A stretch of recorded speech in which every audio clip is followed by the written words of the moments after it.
Yes, alright. Nkulamusizaako nnyo mukwano gwange najjo sinza obanga otuwuliriza kutegeeza nti weebale kwekumira ku mayingo gano aga Yugi Update TV. Olubudde buli awo bwakiddedde bwakinyika ggobe olukubakuba lwadde lufuuyirira eno ewaffe mu Uganda.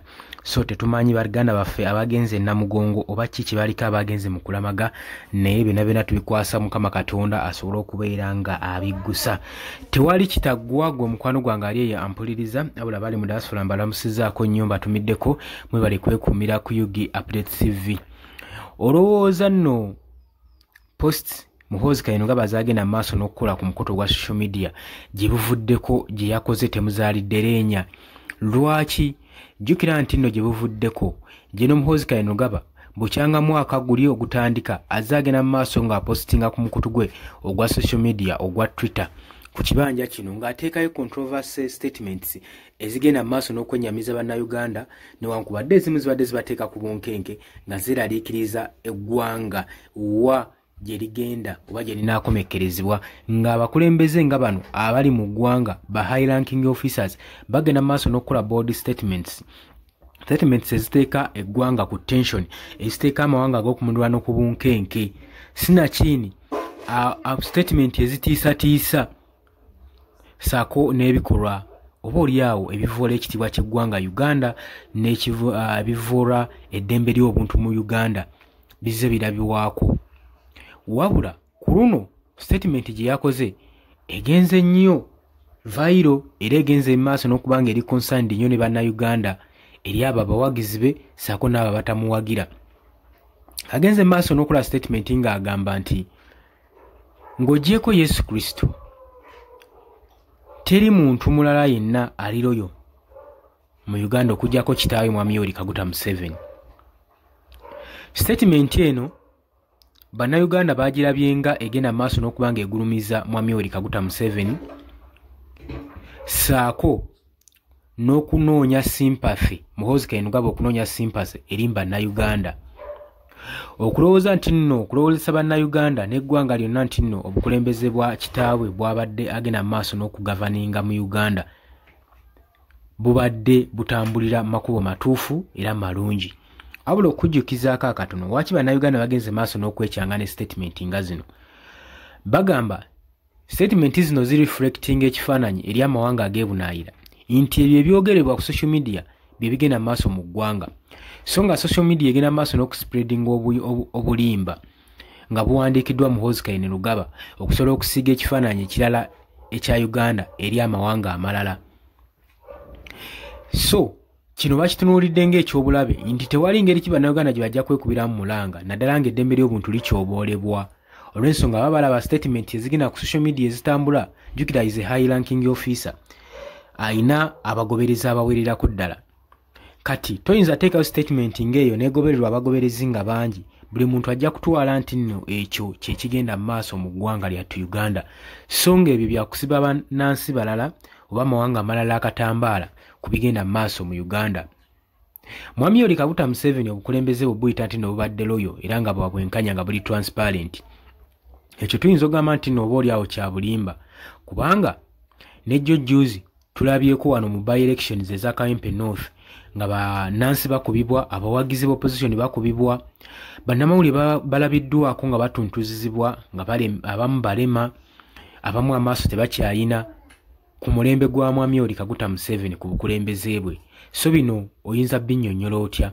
So omuntu okuva eri okulimba nti nno Mwami Yoweri Kaguta Museveni nti ng'oggyeko Yesu Kristo nti ye yaddirira Yesu Kristo okubeera loyo mu ggwanga, agamba teri kitonde kya muntu kibadde loyo nga Mwami Yoweri Kaguta Museveni okuggyako Yesu era w'omuggyako oba ozzaako Mwami Yoweri Kaguta Museveni. Bino nno statement zonna zikulaga engeri Muhoozi Kayingo gy'ayaaniramu okufuna entebe ya kitaawe era ng'agenda maaso n'okwegula n'okunoonya sympathy eri bannayuganda ku statement z'agenda maaso n'okukola. Newankubadde zitaddewo ekifaananyi kibi eri eggwanga lya Uganda n'okutulemeza mu bufuzi buno obw'obuwumbula nga bagenda maaso n'okuteekawo olutimbe okulaga nti ne bapostinga bye bigenda maaso mu Uganda wabula ebikolwa byennyini actions ezigenda maaso n'okutuntizibwa bannayuganda bo nga tebabyogerako era tebagenda maaso na bipostinga.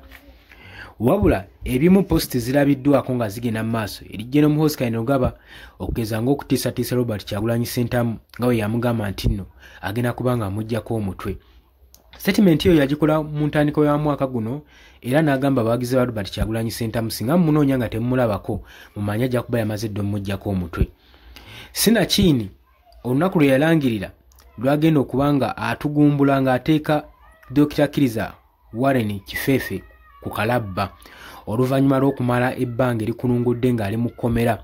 Ebiseera ebyo yali akyawuzisibwa mu military court tujjukira bulungi nnyo, newankubadde ebyo tuyinza ogamba ze zimu ku nsonga ezaaviirako gavumenti okulaba nga bateekawo UPDF Amendment Bill ng'enenno act egendereddwamu okuba nga ewozesa ba civilian mu military court, ekintu ekikyali ku mimwa gy'Abannayuganda paka ne kaakati.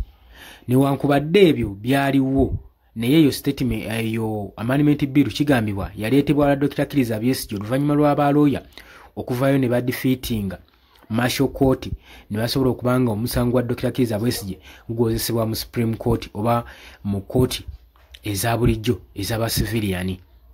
Kakati statement eno mbadde nkureflectingira kifaananyi okulaga statement Muhoozi Kainerugaba zaakola butwe zitattanamu ekitiibwa ky'eggwanga bwate bwe zikumira bannayuganda mu kubonaabona ne mu kutuntuzibwa, kubanga bino ebikolwa ebyekko ebyokutuntuza okucunya ebyokubuzaawo kalinga gye babuzaawo bodyguard wa Robert Kyagulanyi Ssentamu edi mutwe byatambula era ku mikutu gyonna saako ku social media platforms saako na Bulaaya byatuuka. Bino nga nno byali bigendereddwamu okulaba nga bamatiza eggwanga nga Muhoozi Kainerugaba bwe yenyigira mu bikolwa eby'okutyoboola eddembe ly'obuntu ate n'avaayo ne yeewaana.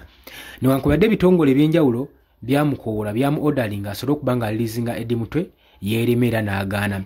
Kino kikulaga kifaananyi ki nti Uganda obufuzi bwayo buleebaleeba, kubanga omuntu high ranking officer wabanga asobola okuvaayo navoola constitution ya Uganda kitegeeza nti no tubadde tukyalina constitution era Uganda tufugibwa mu mbula.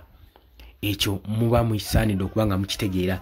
Kakati abamu bawagidde statement ya Muhoozi Kainerugaba nga Mwami Yoweri Kaguta Museveni muna NRM bukyangajja bukulembeze mu mwaka gwa 1986 ng'eggwanga waayitebenkereza mirembe era ng'afubye nnyo okulaba mbunge eggwanga alistabilizinga mu ngeri ya security.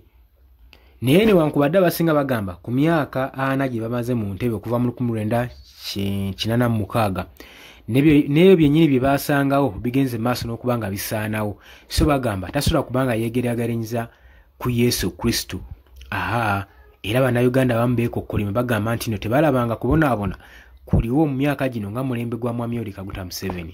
Golowooza otya ku statement nga zino? Nkwanirizaako nnyo mu comment section, jangu otangaaze okusinziira gwe nga wookiragwa. Agala otweyinga kukkirira wansi waliwo ekigambo subscribe okikoneko obeere ng'otwegattako. Mbaagala nnyo.